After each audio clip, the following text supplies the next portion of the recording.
Alhamdulillah, alhamdulillahilladzi nahmaduhu wa nasta'inuhu wa na'udzu billahi min shururi anfusina wa min sayyiati a'malina. May yahdihillahu fala mudilla lahu wa may yudlil fala hadiya lahu. Asyhadu an la ilaha illallah wahdahu la syarika lahu. Asyhadu anna sayyidana wa nabiyyana Muhammadan abduhu wa rasuluh. Allahumma shalli ala sayyidina Muhammadin wa ala alihi wa sahbihi wa man tabi'ahum bi ihsanin ila yaumil din. Amma ba'd. Allah Subhanahu wa ta'ala fi kitabihil karim, a'udzu billahi minasyaitonir rajim. Ya ayyuhalladzina amanu taqullaha haqqa tuqatih wa la tamutunna illa wa antum muslimun. Amma ba'du, ya ayyuhalladziina amanu. Saudara-saudara muslimin sidang Jumat yang berbahagia, tentunya tidak hentinya kita bersama-sama meningkatkan iman dan takwa kita kepada Allah Subhanahu wa ta'ala. Dan hati-hatinya kita panjatkan puja syukur kepada Allah Subhanahu wa ta'ala yang telah memberikan kita nikmat iman, nikmat Islam, serta karunia yang teramat besar yang Allah kurniakan kepada kita. Semua kita selalu termasuk orang-orang yang mendapatkan hidayahnya. Kita berada di dalam keadaan iman dan Islam hingga akhir hayat kita. Sesungguhnya Allah Subhanahu wa ta'ala telah mengabarkan tentang sifat-sifat orang yang beruntung dan amal-amal mereka yang terpuji di dalam Al-Quran. Allah Subhanahu wa ta'ala juga mengabarkan tentang sifat-sifat orang yang merugi dan akhlaknya yang tercela juga di dalam Al-Quran.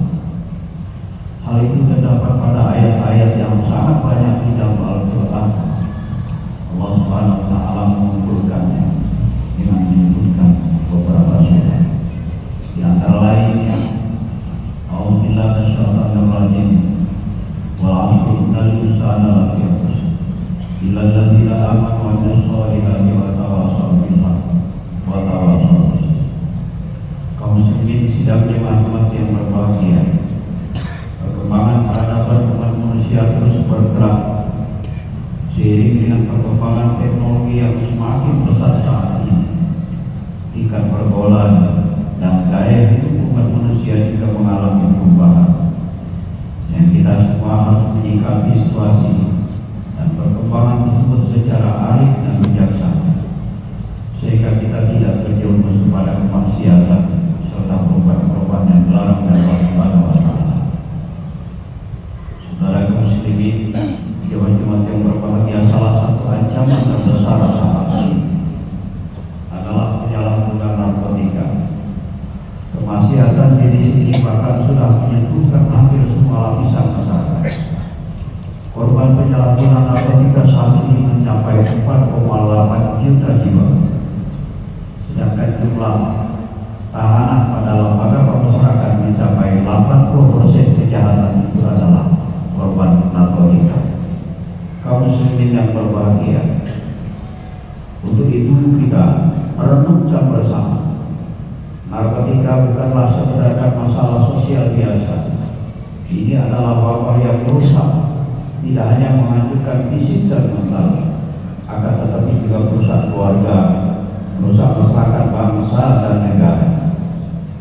Tentunya sebagai umat Islam kita diberikan tanggung jawab oleh Allah untuk menjaga diri kita dan orang lain dari bahaya yang mengintai penyalahgunaan narkotika. Ini adalah salah satu bentuk pengkhianatan terhadap amanah tersebut. Al-Quran menjelaskan, ya ayyuhalladzina amanu innamal khamru wal maisiru wal ansab wal azlam rijsun min amali syaitan fajtanibuhu la'allakum tuflihun. Kaum muslimin yang berbahagia, melalui mimbar ini mari kita menelaahkan kembali mengapa narkotika itu diharamkan. Al-Quran dengan jelas mengatakan bahwa segala sesuatu bentuk yang membuka, yang yang memabukkan dana itu adalah haram hukumnya. Kenapa demikian? Karena penyalahgunaan narkotika dapat merusakkan kesehatan dan menghancurkan masa depan pribadi bangsa dan negara. Ketika Allah Subhanahu wa taala melarangkan sesuatu, artinya terdapat kemudahan di dalamnya. Begitu pula ketika Allah membolehkan sesuatu, artinya terdapat pula manfaat dan faedah di dalamnya.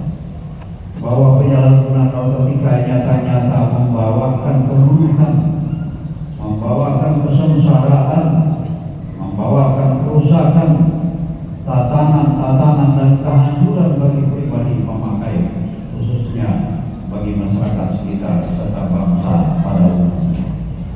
Kaum muslimin yang berbahagia, maka dalam hal ini untuk melindungi warga negara kita dari hal-hal yang akan merusakkan generasi bangsa, maka pemerintah melarang penyalahgunaan narkotika sesuai yang diatur dalam Undang-Undang Nomor 35 Tahun 2009 tentang narkotika.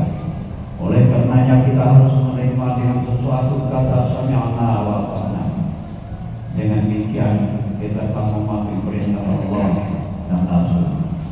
Saudara-saudara kaum muslimin yang berbahagia, menurut teori, penepiran orang yang mabuk karena minum keras itu akan terus terputuskan ribuan saraf otak, sehingga mengurangi daya ingat.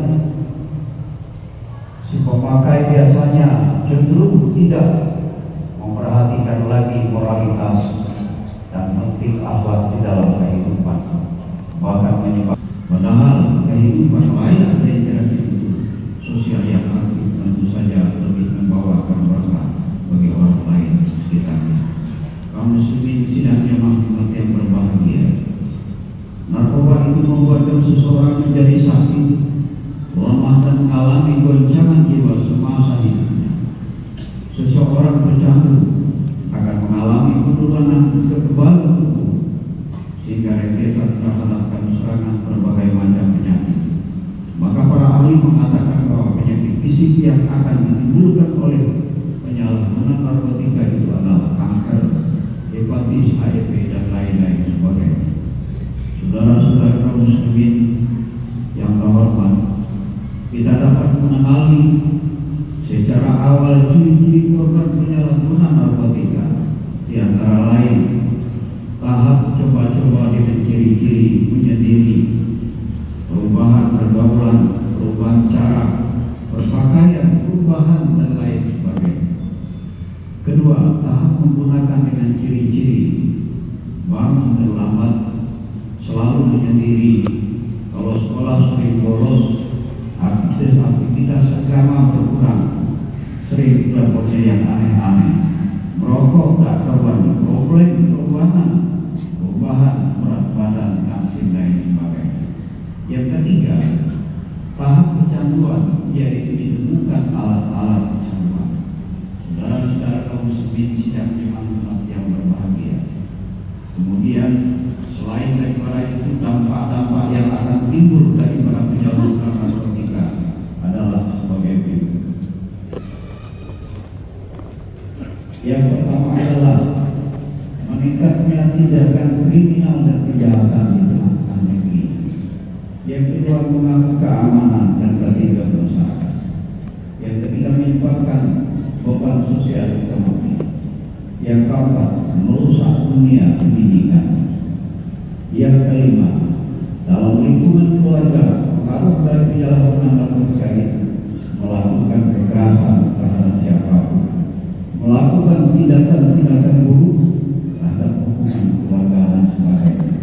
Banyak terjadi yang dimabuk narkotika menyembunyikan istri, membunuh orang tua, membunuh anak dan tetangga sebagainya. Sudah banyak korban gara-gara obat terlarang.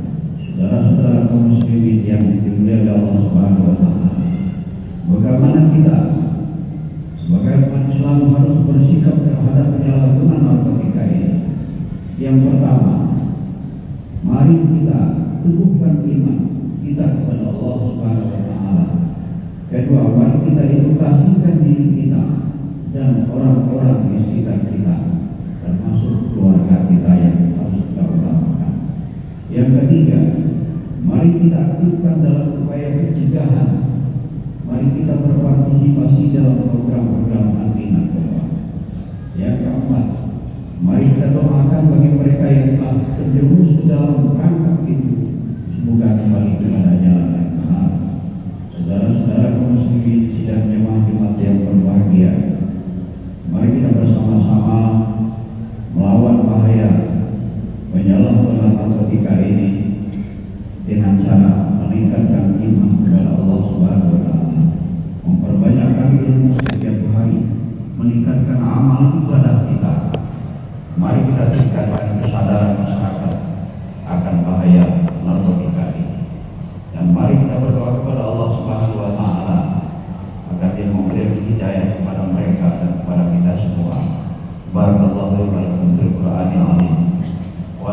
iyyakum bima fihi min al-ayati wal hikmah.